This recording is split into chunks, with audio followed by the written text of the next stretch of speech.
পত্রিকাতে খবরটি নিশ্চয়ই আপনারা পড়েছেন। আওয়ামী লীগের সাধারণ সম্পাদক ওবায়দুল কাদের বলেছেন, একটি দল ঘরে বসে লিভ সার্ভিস দিয়ে যাচ্ছে, অর্থাৎ একটি দল ঘরে বসে সমালোচনা করে যাচ্ছে। এখন রাজনীতিতে রাজনীতিবিদরাই একদল অন্য দলের বিরুদ্ধে এই অভিযোগ হরহামেশাই আনছেন যে রাজনীতিবিদরা ঘরে বসে অন্য দলের সমালোচনা করছেন। তাহলে এই যে ঘরে বসে করোনার এই সময়ে এসে রাজনীতিকে কি ঘরে বসিয়ে দিল? আসুন জনতন্ত্রে গণতন্ত্রে আমরা এই আলোচনা করি। আমি আনোয়ার সাদি আপনাদের সঙ্গে রয়েছি। আমাদের এই সন্ধ্যায় আমন্ত্রিত অতিথি আওয়ামী লীগের সাংগঠনিক সম্পাদক জনাব এস এম কামাল হোসেন, রয়েছেন বিএনপির যুগ্ম মহাসচিব জনাব খায়রুল কবির খোকন এবং রয়েছেন সিপিবির কেন্দ্রীয় সম্পাদক জনাব রহিন হোসেন প্রিন্স। আপনাদের সবাইকে স্বাগত জানাচ্ছি। জনাব খায়রুল কবির খোকন, আপনাকে দিয়ে এই আলোচনা শুরু করি। আমরা ছোটবেলা থেকেই দেখে এসেছি যে রাজনীতি মাঠে ঘাটে, মাঠ দখল, এসব শব্দগুলো রাজনীতির সঙ্গে অহরহ যায়, কিন্তু এখন বলা হচ্ছে যে রাজনীতিবিদরা ঘরে বসে যাচ্ছেন। এই সমালোচনা আপনি কিভাবে নেন করোনার এই সময় এসে? ধন্যবাদ আজকের অনুষ্ঠানে আমাকে আমন্ত্রণ করার জন্য। আমার দুজন অত্যন্ত প্রিয় সহকর্মী, সাবেক তুকুর ছাত্র নেতা আমাদের এস এম কামাল ভাই আছেন, রহিন হাসান প্রিন্স ভাই, দর্শক শ্রোতাবৃন্দ সকলকে অভিনন্দন, ধন্যবাদ।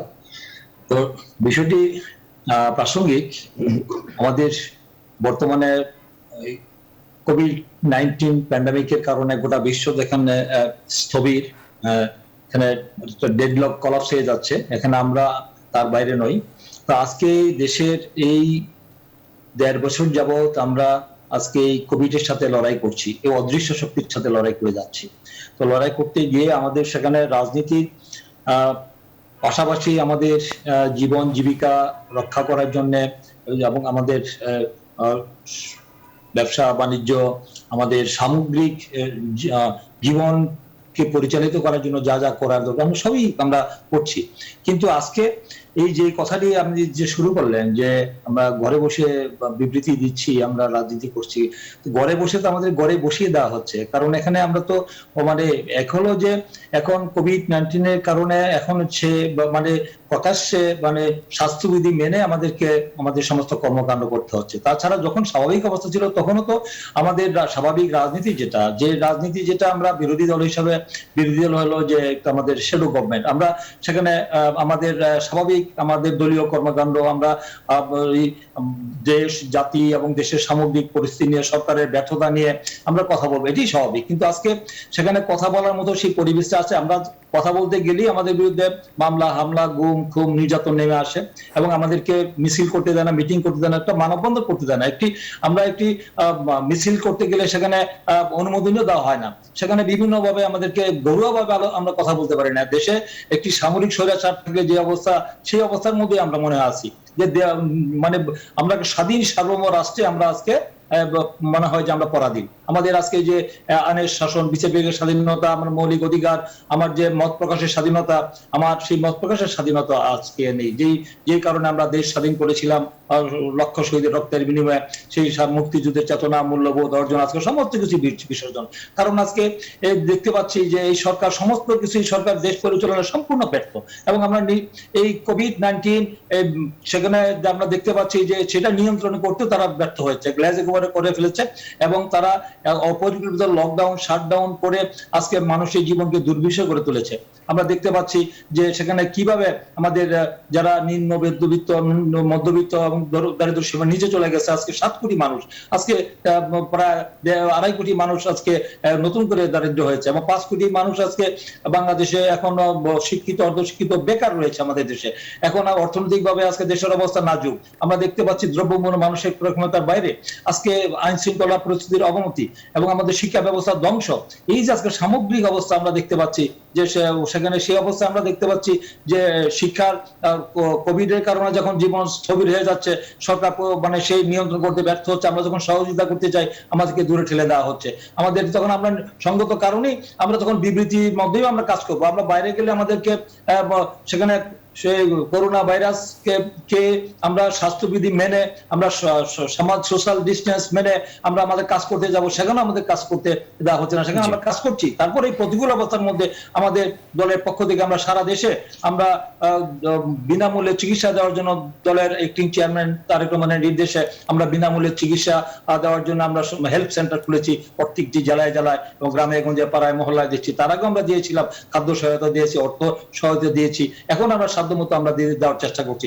সরকারের হাত অনেক লম্বা, তারা দিতে পারে, কিন্তু এখন আমরা দেখতে পাচ্ছি আপনার অনেক অভিযোগ আছে। আমি আপনার কাছে আবারও আসবো। আপনার অভিযোগের সূত্র ধরে আমি জনাব এস এম কামাল হোসেনের কাছে যেতে চাই যে এই সরকার জনাব এস এম কামাল হোসেন, জনাব খায়রুল কবির খোকন অভিযোগ করছেন যে এই সরকার বিএনপিকে ঘরে বসিয়ে দিয়েছে। আপনাকে ধন্যবাদ, আমার বন্ধু খায়রুল কবির খোকনকে ধন্যবাদ জানাচ্ছি, সর্দার রোহিঙ্গা সেন্ট প্রিন্সকে ধন্যবাদ। দেখেন, আজকে যারা করোনায় মারা গিয়েছেন তাদের বিদায়ী আত্মার মাগফিরাত কামনা করি, শোক সন্তপ্ত পরিবারের প্রতি সমবেদনা জানাই। খোকন সাহেব, তাদের সমাবেশ এই করোনার মধ্যে কিন্তু তারা বিভাগীয় সমাবেশ করছে এবং যে অশালীন ভাষায় তাদের নেতারা বক্তব্য রেখেছে, এই ভাষার প্রতিবাদ করার ভাষা আমারও ছিল। তাদের কোন নেতা খুলনা এবং রাজশাহীতে, খুলনায় মেয়রকে বলছে খালেক তুই কে, ভদ্রতা, এখানে প্রিন্স সাহেব আছে, প্রিন্স সাহেবও জানে। আর ওনাদের এক নেতা রাজশাহীতে বলছেন যে আর একটা 15 আগস্ট তৈরি হবে। এর ভিতরে করেছেন ওনারা, এবং জনগণ ওনাদের সাথে নাই, যার ফলে ওনারা ঘরে বসে আর বিবৃতি। আর ওনারা যেটা বললেন যে আইনের শাসন নাই, আইনের শাসন আছে। মানুষ আইনের শাসন আছে বলেই মানুষ বিচার পাচ্ছে।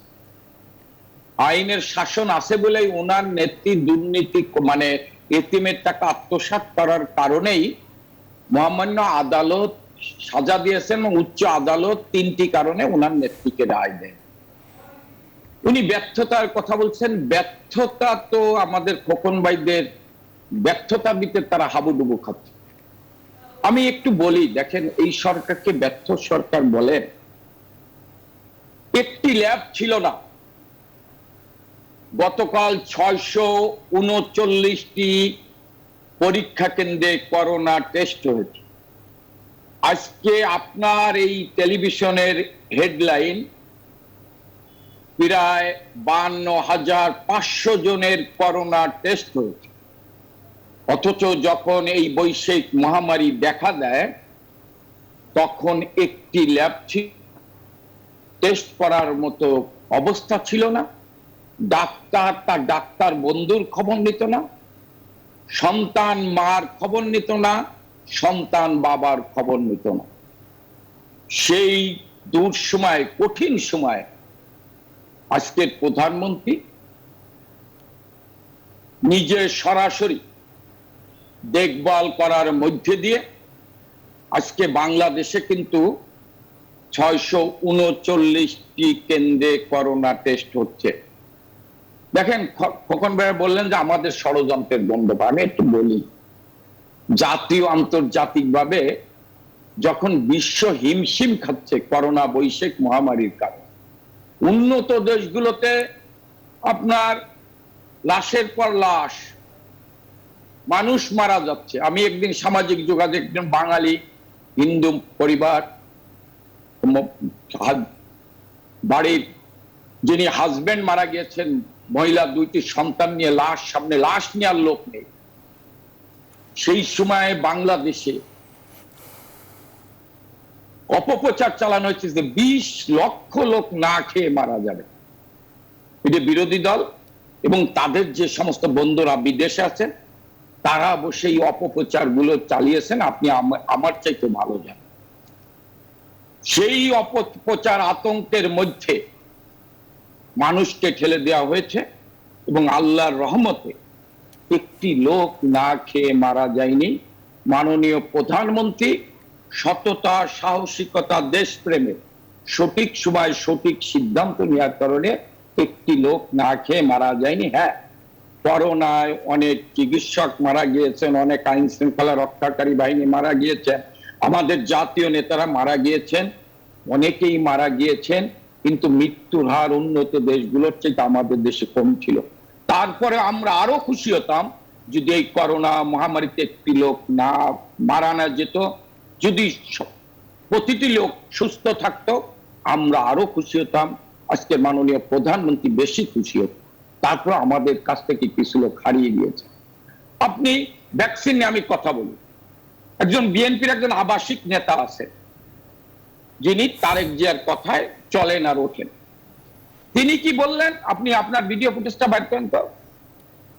তিনি কি বললেন, এই যে ভারতের থেকে যে ভ্যাকসিন আসছে, এই ভ্যাকসিন ভালো না, এই ভ্যাকসিন খারাপ, এই ভ্যাকসিন মানুষে দিলে মানুষ মারা যাবে, গরিব মানুষে মারার লাগিয়ে ভারত থেকে ভ্যাকসিন আনছে আওয়ামী লীগ, আমি জীবনে এই ভ্যাকসিন নেব না। তাদের মূল মহাসচিব কি বললেন, এটি গরিব মানুষের জন্য ভ্যাকসিন আনা হয়েছে, বড় লোকদের জন্য ভ্যাকসিন নেওয়া হয়েছে। তাদের ঘরানার একজন বুদ্ধিজীবী কি বললেন, এটি মুরগির ভ্যাকসিন। অথচ ভ্যাকসিন যখন উৎপাদিত হয়েছে, পৃথিবীর 35টি দেশ প্রথম ভ্যাকসিন পেয়েছেন, তার ভিতরে বাংলাদেশ, এবং এর জন্য সকল সফলতার সার্থকতা হচ্ছে মাননীয় প্রধানমন্ত্রী। এই অপপ্রচার চালিয়েছেন এবং আমরা দেখলাম যে ওনারা ভ্যাকসিন নিচ্ছেন, ওনাদের নেত্রী ভ্যাকসিন নিচ্ছেন, এবং যে ব্যক্তি বললেন যে আমি মরে গেলেই ভারতের ভ্যাকসিন নেব না, এটা গরিব মানুষ মারার ভ্যাকসিন, উনিও ভ্যাকসিন নিলেন, জাতির কাছে ক্ষমা চাইলেন। বিএনপি যে অপপ্রচার করে, ষড়যন্ত্র করে, মানুষের আতঙ্ক তৈরি করে, এটা তো দুইটা উদাহরণ। আর আমি আপনারে বলতে চাই, আজকে দেখেন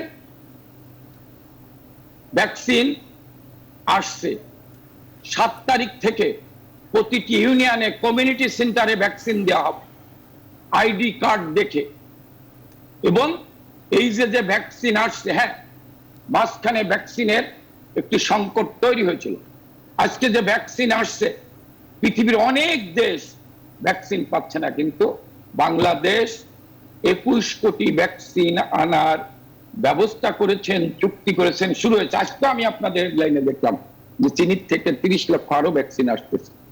এই যে ভ্যাকসিন আসছে, এটা সমস্ত কৃতিত্ব সফলতা হচ্ছে আজকের প্রধানমন্ত্রী, তার ব্যক্তিত্ব, তার সততা এবং বিদেশের কাছে তার গ্রহণযোগ্যতা, বিশ্বের নেতৃত্বের কাছে, যার ফলে আজকে বাংলাদেশের, আমরা মনে করি আমাদের জন্য সৌভাগ্য, আমরা শুকরিয়া আদায় করি আল্লাহর কাছে যে আমাদের একজন শেখ হাসিনা আছেন যিনি বাংলাদেশের প্রধানমন্ত্রী, যার কারণে আজকে আমরা ভ্যাকসিন আবার পাচ্ছি এবং মানুষ ভ্যাকসিন নিতে আজকে যাচ্ছে। জি, জনাব এস এম কামাল হোসেন, আমি আবারও আপনার কাছে আসবো। জনাব রহিন হোসেন প্রিন্স, জনাব কামাল হোসেন অভিযোগ করছেন যে বর্তমান সরকার অপপ্রচারের শিকার হচ্ছে এবং আতঙ্ক ছড়ানো হচ্ছে এই সরকারের বিরুদ্ধে, কি বলবেন আপনি?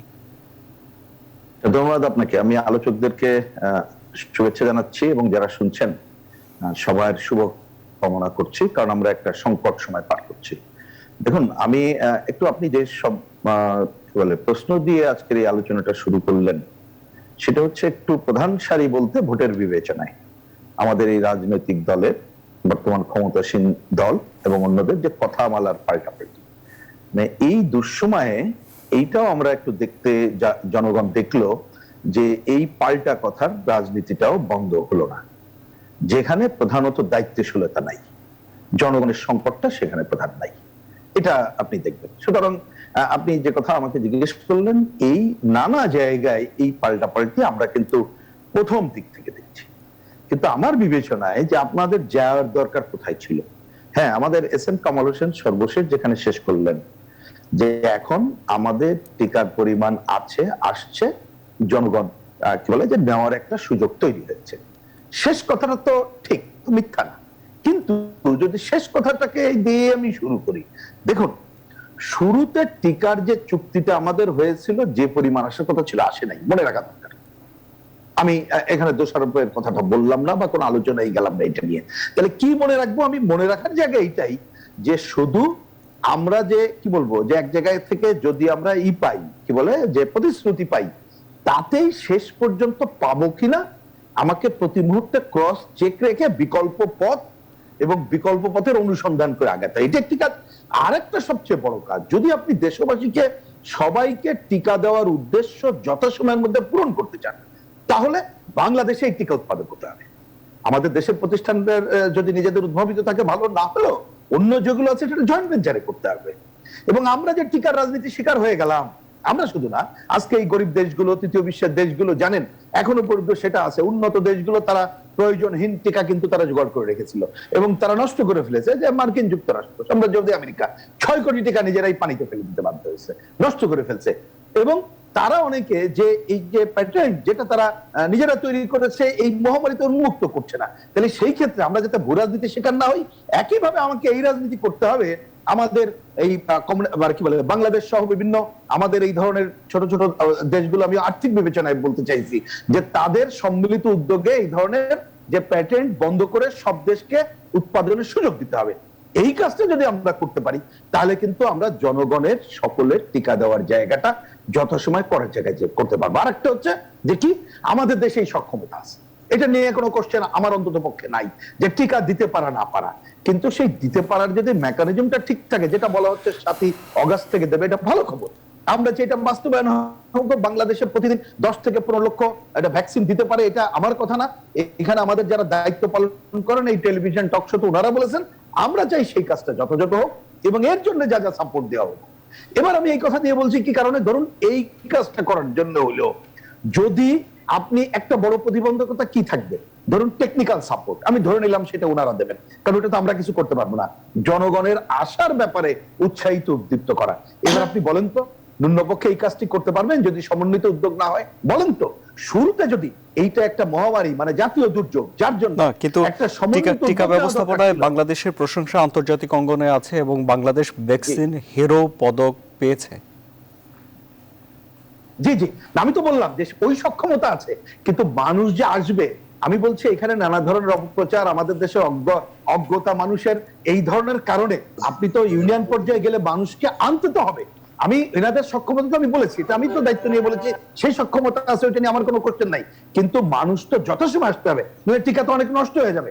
আপনি দেখেন প্রথমে যত টিকা আসছে তার কত লক্ষ নষ্ট হয়েছে, এই যে শহর শহরে দিলে এগুলো মনে রাখতে হবে। কিন্তু আমি বলছি এই কাজটা করতে গেলে কিন্তু বাংলাদেশে তো 13 লাখ থেকে 15 লাখ অ্যাস্ট্রাজেনেকার টিকার চাহিদা ছিল, মানুষ প্রথম ডোজ নিয়েছে, দ্বিতীয় ডোজ নিতে পারেনি, নষ্ট হলো কোথায় বাংলাদেশে?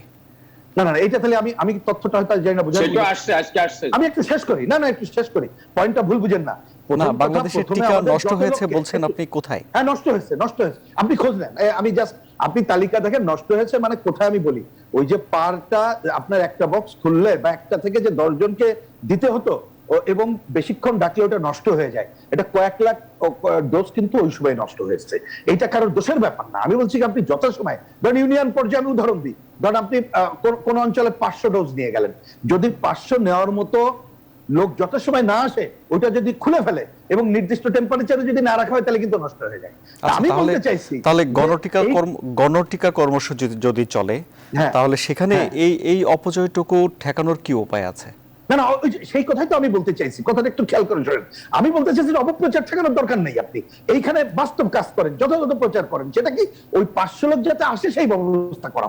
এই 500 লোকের না আসার কারণটা কি? খালি অপপ্রচার না, কিন্তু এইখানে আপনি খেয়াল করেন এখন কিন্তু ওই অপপ্রচার, ওই যে প্রথমে যে বলছে হ্যাঁ মুরগির টিকা অমুক হয়ে যাওয়ার কথা তো সত্য, কিন্তু এখন কিন্তু ওইটা নাই, সবাই টিকা নিচ্ছে। এখন নিচ্ছে না কারা? একটা অজ্ঞতার কারণে, মনে হচ্ছে এটা নিয়ে কিছু হবে না, এটা নিয়ে জ্বর হয়। ধরেন আমি এই আলোচনাগুলো তুলতে চাই না, কারণ আমি কোনো নেগেটিভ আলোচনার পক্ষে না। আমি বলছি ওই গ্রামে গঞ্জের মানুষকে আনতে গেলে, ধরুন আগে ছিল যে আপনার রেজিস্ট্রেশন করতে, ওইটাও বাতিল হলো, আইডি কার্ড লাগবে, আইডি কার্ড না হলো কোনো একটা সিস্টেম লাগলে 100 ঠিক, উইদাউট সিস্টেমে করা যাবে না। কিন্তু এত সবের পরেও মানুষকে তো আনতে হবে।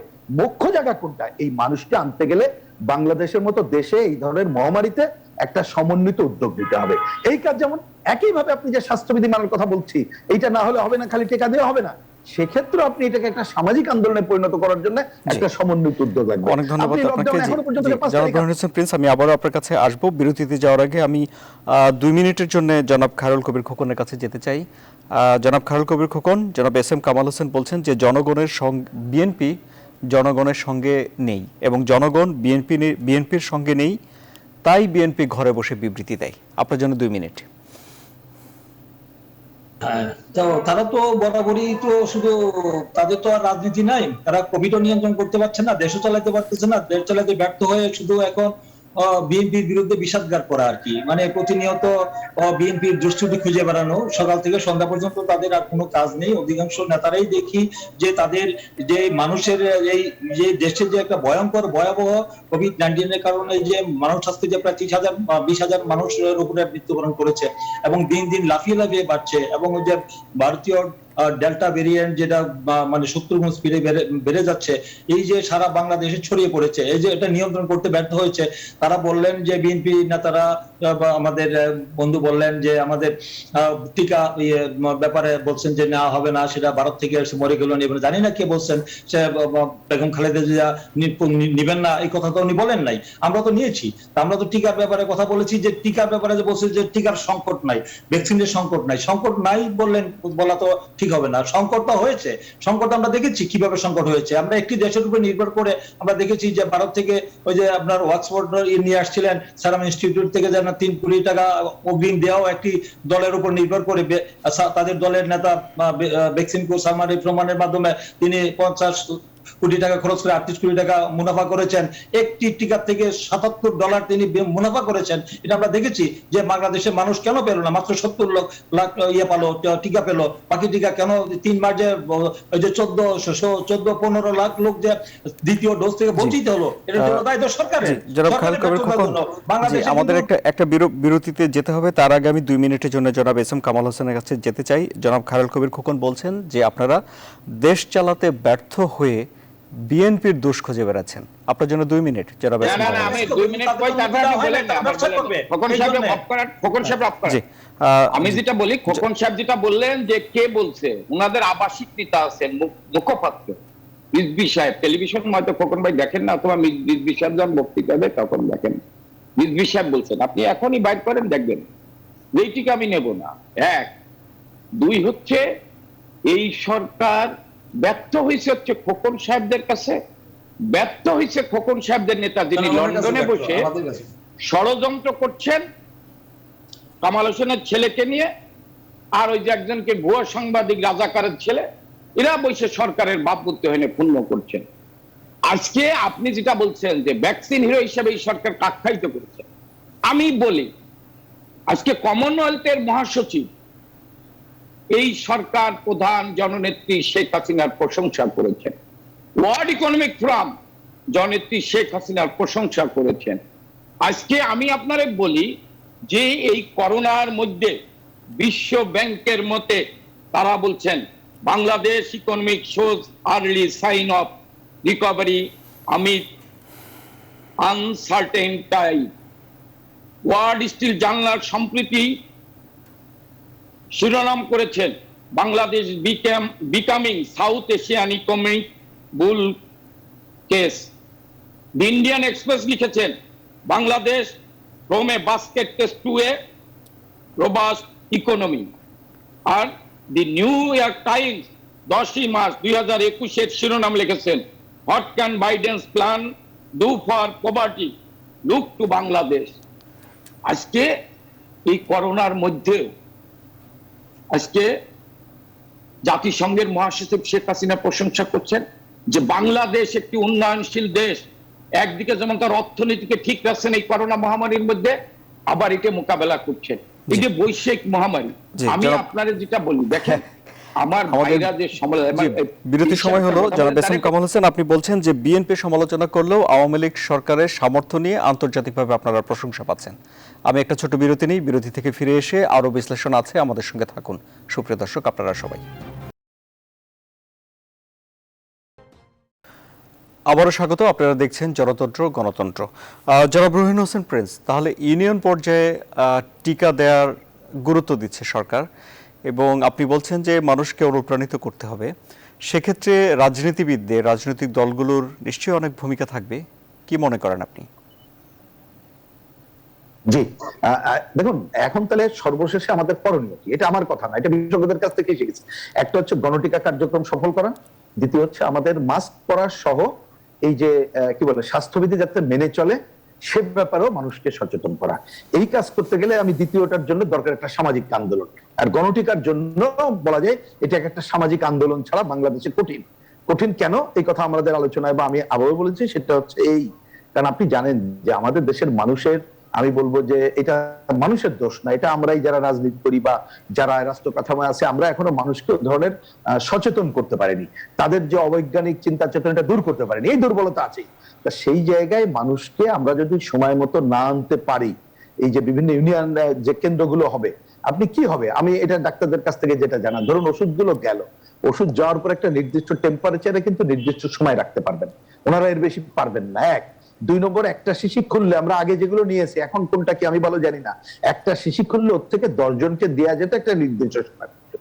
এখন আপনি 2 জন দেওয়ার পরে যদি আর কেউ না আসে তাহলে কিন্তু ওই বাকিটা 8 জনেরটা ওয়েস্টে যায়, যেটা গতবার কিছু হয়েছে, খুব একটা বেশি না হলেও। তাহলে এই পুরো কাজটা করতে গেলে প্রথমে টেকনিক্যাল সাপোর্ট দেবেন আমাদের স্বাস্থ্যবিদ এবং অন্যরা যারা আছেন, তারা ইউনিয়ন পর্যায়ে যথাযথভাবে নিয়ে নেবেন, এবং যারা দেবেন তাদেরকে একেবারে কি বলবো যে প্রশিক্ষণ দিয়ে, এই যে 7 তারিখ পর্যন্ত সময় নিয়েছেন, প্রশিক্ষণ দেবেন, নাম ঠিক মতো লিস্ট হবে, দ্বিতীয় ডোজ কবে যাবে টেকনিক্যাল তারা সাপোর্ট, এটা হুট করে বললে হবে না, একটু সময়ের ব্যাপার। দ্বিতীয়ত আমাদের যে কাজ, এই কথা আমার কথা উত্তরে আসছি, এই যে মানুষ আনা, আপনি কি নির্দেশ দিলে শুধু আসবে? আমার বিবেচনা এখনো বাংলাদেশে সে অবস্থা হয়নি। সুতরাং আমরা ইউনিয়ন পর্যায়ে ধরেন একেবারে যে ওয়ার্ড, যেটা আমাদের ন্যূনতম যে কেন্দ্রটা, ওয়ার্ডে যদি একেবারে ওইখানে দলমত নির্বিশেষে যিনি আছেন ওনা থেকে শুরু করে ওইখানে ইমাম সাহেব বলেন, পুরোহিত সাহেব বলেন, স্কুলের মাস্টার বলেন, সবাইকে নিয়ে যদি সমন্বিত উদ্যোগ নিয়ে আমরা এটা গণটিকাকে একটা আন্দোলনে পরিণত করতে পারি, যে সবাইকে অবশ্যই টিকা নিতে হবে। এখন 25 বছর হয়ে গেছে, আলটিমেটলি 18 ঊর্ধ্বে হয়ে যাবে যদি ঠিক মতো টিকা আসে বা আমাদের দেশে উৎপাদন হয়, তাহলে তারা যাতে যত সময় নেয় এবং ঠিক মতো এটা একটা নজরদারি, সামাজিক নজরদারি করতে হবে। সুতরাং এই সমন্বিত উদ্যোগ ছাড়া আমার ধারণা, যদি আমরা যথাসময়ে গণটিকাটা সফল করতে চাই, এটা সফল হওয়াটা কঠিন। আমি মানে কি বলে, যেটা হবে না আমি সেটা না বলে আমি কঠিন শব্দটা বললাম, কারণ এটা পুরো দেশের স্বার্থে, মানুষের স্বার্থে, দেশের অর্থনীতি সচল করার স্বার্থে, এই মহামারী অতিক্রমের স্বার্থে আমাদের কিন্তু দ্রুত এই গণটিকা কার্যক্রম সফল হইতে হবে। এবং সেক্ষেত্রে অবশ্যই এই সামাজিক আন্দোলন মানে আমাদের রাজনৈতিক দলগুলো, অবশ্যই রাজনৈতিক দল মিনস আমি এটা মিন করতে চাই আমাদের মুক্তিযুদ্ধের বিরোধী শক্তির বাদ দিয়ে, ওই রাজাকারের দলগুলো বাদ দিয়ে আমাদের সবাইকে ঐক্যবদ্ধভাবে কার্যক্রম শুরু করতে হবে। আর এই কার্যক্রম শুরু তখনই হবে যদি ক্ষমতাসীনরা এক্ষেত্রে উদ্যোগ গ্রহণ করে, তাই না হলে কিন্তু আবার সম্মিলিত। অনেক ধন্যবাদ আপনাকে। আপনার কথা সূত্র ধরে আমি জনাব খায়রুল কবির খোকনের কাছে যেতে চাই। মুক্তিযুদ্ধের চেতনা বিরোধী রাজনৈতিক দলগুলোকে বাদ দিয়ে বাকিদেরকে নিয়ে এখন সামাজিক আন্দোলন গড়ে তুলতে হবে বলছেন জনাব প্রিন্স। কি বলবেন আপনি জনাব খায়রুল কবির খোকন? না, এটা এই প্রশ্নের উত্তর দেওয়ার আগে আমার কামাল ভাইয়ের 2টা প্রশ্নের উত্তর আমার দিতে হয়। তিনি বলেছেন যে জনগণ আমাদের সাথে নেই, আমরা জনবিচ্ছিন্ন। তো আপনাদের যদি সাহস থাকে তাহলে একটা নিরপেক্ষ নির্দলীয় নিরপেক্ষ তত্ত্বাবধায়ক সরকার অধীনে একটা নির্বাচন দিয়ে দেখুন, আপনারা কটা সিট পান। তারপরে আপনি বলছেন যে আমাদের কোন নেতা বোধহয় বলছেন যে অশালীন ভাষায় ওনারা বক্তব্য রেখেছেন। আমি জানি না কে বক্তব্য রেখেছে, কিন্তু গত কদিন আগে একটা বিষয় মানে টক অফ দ্য কান্ট্রিতে আমরা দেখলাম যে বিকারুন্নেসা ওই সেই বিকারুন্নেসা যে সুনামধন্য যে স্কুলটি, সেই স্কুলের যে প্রিন্সিপাল, তার ফোন ভাইরাল হয়েছে। সেই ভাইরাল হয়েছে সে ছাত্রলীগের একজন কর্মী ছিল, একজন নেতা ছিল, তাকে সেখানে দলীয় বিবেচনায় মনোনয়ন দেওয়া হয়েছে। সে যে ভাষায় সে বক্তব্য রেখেছে, সেখানে একজন শিক্ষিত মানুষ, একজন শিক্ষক, যে জাতির বিবেক, যাদের কাছে জাতি অনেক কিছু প্রত্যাশা করে, সেই ব্যক্তির যে বক্তব্য আমরা শুনেছি, সেটা আমার মনে হয় যে ওই যে মানে ওই যে বস্তির মহিলারা এই ধরনের বক্তব্য রাখবে না, নিষিদ্ধ পল্লীর মহিলারা এই ধরনের বক্তব্য রাখবেন না। এটা আমাদের জাতির শিক্ষা ব্যবস্থাটা কোন পর্যায়ে ধ্বংসে নিয়ে গেছে এটা বুঝতে আর বাকি নেই। রাজশাহী বিশ্ববিদ্যালয়ের উপাচার্য আমরা দেখেছি, কুষ্টিয়া ইসলাম বিশ্ববিদ্যালয় উপাচার্য দেখেছি, দলীয় বিবেচনায় তাদেরকে কিভাবে মনোনয়ন দেওয়া হয়েছে, পত্র পত্রিকা ভাইরাল হয়েছে। তা আজকে আমি বলতে চাই, কারা সেই অশালীন ভাষা এবং আমার সেই নীতি নৈতিকতা বিবর্জিত বক্তব্য তারা রাখছেন ইয়ার মধ্যে, তারা মিডিয়াতে বা তাদের ফোন আলাপ করছেন, সেটা তো আমাদের আজকে গোটা বাংলাদেশকে পৃথিবীর মানুষ শুনেছে। এটা তো এটা দুর্ভাগ্যজনক আমাদের জন্য এই ঘটনাটি। আর বলবো আরেকটি কথা বলছেন, যেটা আমার উত্তর দিতে এক মিনিট দিতে হচ্ছে, যে বলছেন যে আমাদের বেগম খালেদা জিয়া এতিমের টাকা মেরেছেন। যে বেগম খালেদা জিয়ার আমাদের তিনবারের প্রধানমন্ত্রী হয়েছেন জনগণের প্রত্যক্ষ মেনে, কোনো আসন থেকে তিনি পরাজিত হন নাই, এবং তিনি সংসদীয় গণতন্ত্র উত্তরণ ঘটিয়েছেন, এবং তিনি আমরা দেখেছেন যাকে বলা হয় গণতন্ত্রের মাদার অফ ডেমোক্রেসি। যে ব্যক্তি তার আজ কিন্তু প্রমাণ হয়নি, তারা রাজনৈতিক প্রতিহিংসার কারণে, এক ব্যক্তির প্রতিহিংসার কারণে বেগম খালেদা জিয়া আজকে তার 17 বছর তাকে কারাদণ্ড দেওয়া হয়েছে, এবং তাকে আমরা দেখি যে এখনো গৃহবন্দী আছেন। তার সে উন্নত চিকিৎসার জন্য দেশের বাইরে তাকে যেতে দেওয়া হচ্ছে না। এই যে তার উপরে যে অন্যায় অত্যাচার হচ্ছে, সেখানে আজকে এটা প্রমাণ করতে পারবে না যে 2 কোটি 10 লক্ষ টাকা এখন 8 কোটি টাকা হয়েছে, একটি টাকা সেখানে দুর্নীতি হয়েছে, তছরূপ হয়েছে, তার প্রমাণ নেই। ব্যাংকের টাকা সেটা আরো সেখানে ইন্টারেস্ট 8 কোটি টাকা হয়েছে। কিন্তু আজকে বাংলাদেশে আমি একটা উদাহরণ দিই, আব্দুল্লাহ বাচ্চু, গতকালকে আমি বলেছি আব্দুল্লাহ বাচ্চু 4,500 কোটি টাকা লুট করেছে। বাংলাদেশ ব্যাংক আমি লুটের কথা বাদ দিলাম, আমি শেয়ার মার্কেটের কথা বাদ দিলাম, সবগুলি ব্যাংক খালি করেছে সেটা বাদ দিলাম, তারপরে স্বাস্থ্য মন্ত্রণালয়ের লুটপাটের কথা বাদ দিলাম। তার কি বলতে চাই যে 4,500 কোটি টাকা যে আব্দুল্লাহ বাচ্চু এমডি যে লুট করেছে, এবং সেটা হাইকোর্ট থেকে নির্দেশ দেওয়া হয়েছে, এখন আজ পর্যন্ত তার বিরুদ্ধে কোনো ব্যবস্থা নেয় নাই, তারা গ্রেফতার করে নাই, তার হাত অনেক লম্বা। আমি আপনার কাছে আবারও আসছি আপনার এসব গুরুতর অভিযোগ নিয়ে। জনাব এস এম কামাল হোসেন, নিরপেক্ষ নির্দলীয় তত্ত্বাবধায়ক সরকারের অধীনে একটি নির্বাচন দিয়ে আপনারা প্রমাণ করুন, এটি জনাব খায়রুল কবির খোকনের আহ্বান, যে জনগণ আপনাদের সঙ্গে আছে। আমি কথাটি বলতে চাই, আপনি বলেন, আপনার আবার সময় দেব, আমি আবারও আপনার কাছে আসবো জনাব খায়রুল কবির খোকন। আপনার এসব অভিযোগের জবাবগুলো একটু জনাব এস এম কামাল হোসেনের কাছ থেকে শুনে নেই।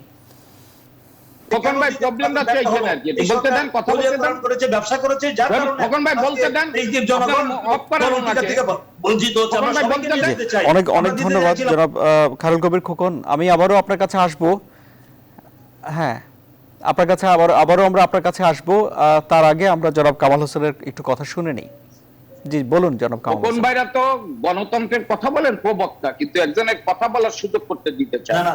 ধন্যবাদ। আমি বলি, উনি যেটা বলছেন যে খালেদা জিয়া আত্মসাৎ করেনি।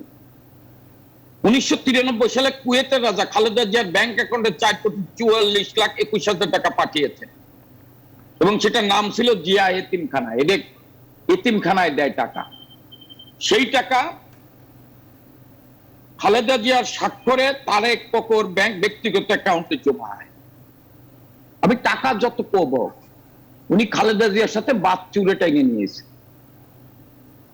খালেদা জিয়া প্রধানমন্ত্রী, রাষ্ট্রের দেশের অভিভাবক, দেশের অভিভাবক যদি 2 টাকাও আত্মসাৎ করে, সেটা কিন্তু গুরুত্ব। এটা এই কারণে মহামান্য আদালত যখন বিএনপি খালেদা জিয়ার জামিন চায়, তখন মহামান্য আদালত 3টি দিক নির্দেশনা দিয়েছিলেন।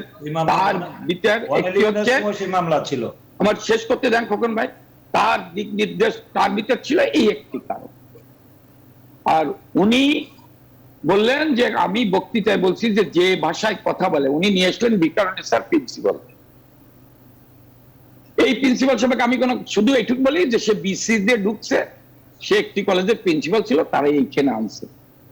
উনাদের নেতারা এখন খায়রুল কবির, মির্জা ফখরুল কিংবা খায়রুল কবির খোকন যদি ৭৫ সালের 15 আগস্টের পুনরাবৃত্তির কথা বলে, সেখানে কি ভাষায় উত্তর দেওয়া উচিত, এই কথাটা উনি বিকারণেসার প্রিন্সিপাল করলেন।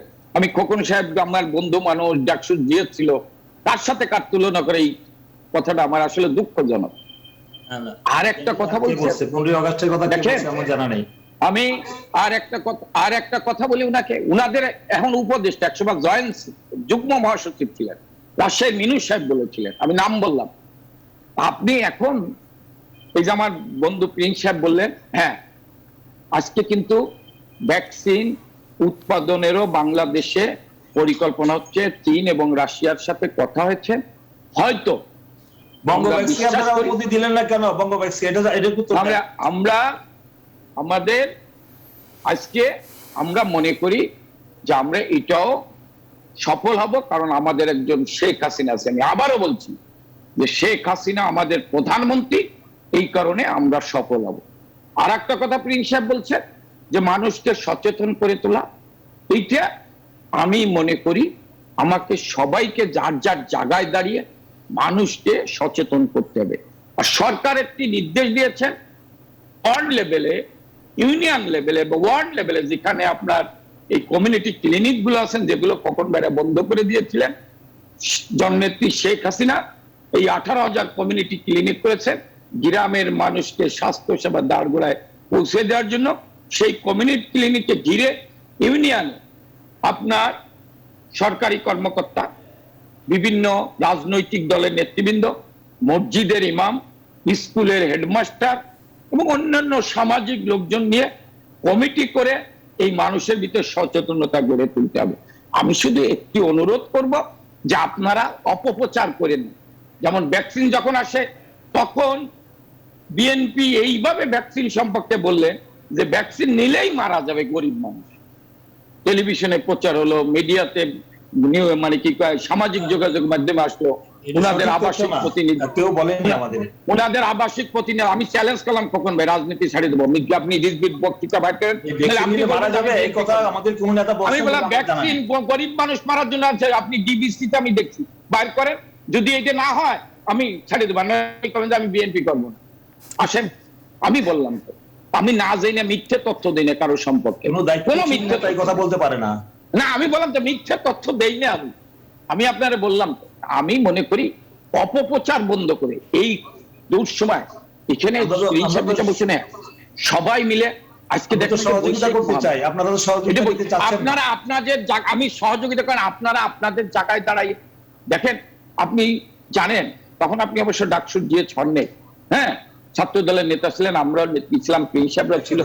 এই এরশাদের আমলে আমরা কিন্তু যার যার ব্যক্তিগত জায়গায় দাঁড়িয়ে একদম যে শেষ দিকে আছি, জনাব এস এম কামাল হোসেন, আমি বলছি ব্যক্তিগত জায়গায় দাঁড়িয়ে আমরা ঢাকা বিশ্ববিদ্যালয়। আরো একবার আমি আপনার কাছে আসবো, জনাব রহিন হোসেন প্রিন্স, আপনার দুই বাক্যে আপনার শেষ কথাগুলো আমি শুনি, আপনার জন্য 30 সেকেন্ড।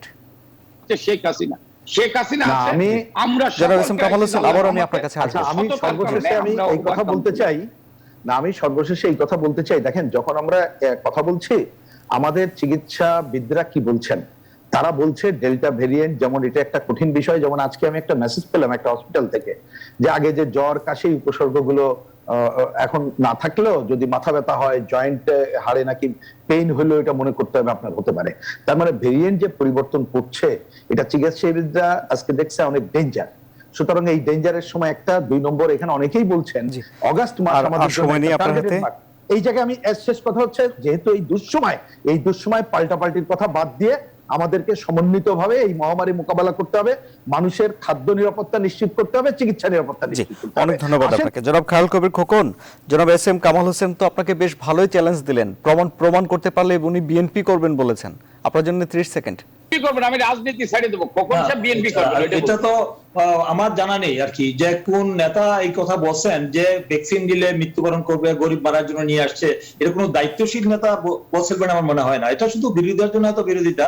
তো এখন আমি ভাই রিজভী সাহেব বলছে, আপনার নাম বললাম তো, রিজভী সাহেব। ঠিক আছে, কে বলেছে আমি জানি না, আমি এটা এখন শুনলাম। আমরা চাই যে ভ্যাকসিনের ব্যাপারে আমরা গুণগত মান এবং এটা সকল বাংলাদেশের সকল নাগরিককে ভ্যাকসিনের আওতায় আনার জন্য যে পদক্ষেপগুলি, সম্মিলিত পদক্ষেপ এবং জীবন জীবিকাকে সমন্বয় করে যে কাজগুলি করা দরকার ছিল, পরিকল্পিত লকডাউন, সেই কথাগুলি বলছি। যে এইটা দারিদ্র মানুষ বিপন্ন হয়েছে এবং আমাদের স্বাস্থ্য ব্যবস্থা বিপন্ন হয়ে পড়েছে এই সরকারের ভুল সিদ্ধান্তের কারণে, এইগুলো আমরা সমালোচনা করেছি। অনেক ধন্যবাদ, আপনার সময় শেষ। জনাব এস এম কামাল হোসেন, আপনার জন্য 30 সেকেন্ড। আপনার শেষ কথা শুনে আমরা অনুষ্ঠানের আমি যেটা বলি, দেখেন খোকন সাহেব অফ করেন, অক্সিজেন যেটা বলি যে অনেক ধন্যবাদ, আপনার সময় শেষ। জনাব এস এম কামাল বলুন। বন্ধ করেন আপনি ভাই, রোগী মারা যাচ্ছে, তারা চিকিৎসা হসপিটালে তারা নিতে পারছে না, কেন আজকে রাস্তায় রোগী মারা যাচ্ছে?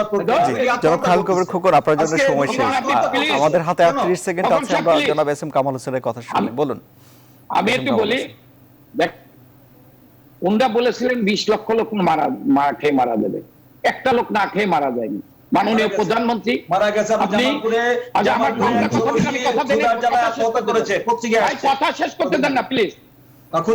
মাননীয় প্রধানমন্ত্রী মসজিদের ইমাম, মসজিদের মুয়াজ্জিনদের অনুদান দিয়েছে, আপনি নন-অঙ্কভুক্ত শিক্ষক কর্মচারীদের অনুদান দিয়েছেন, আপনি মাদ্রাসা আমাদের হাতে শিক্ষকদের অনুদান দিয়েছেন। আর সময় নেই, মাননীয় আমাদের হাতে আর সময় নেই। প্রধানমন্ত্রী- জনাব এস এম কামাল হোসেন, আপনাকে অনেক ধন্যবাদ। সবাইকে অনেক ধন্যবাদ। আরো খবর ও বিশ্লেষণ জানতে আপনারা ভিজিট করুন www.news24bd.tv। সবাইকে ধন্যবাদ।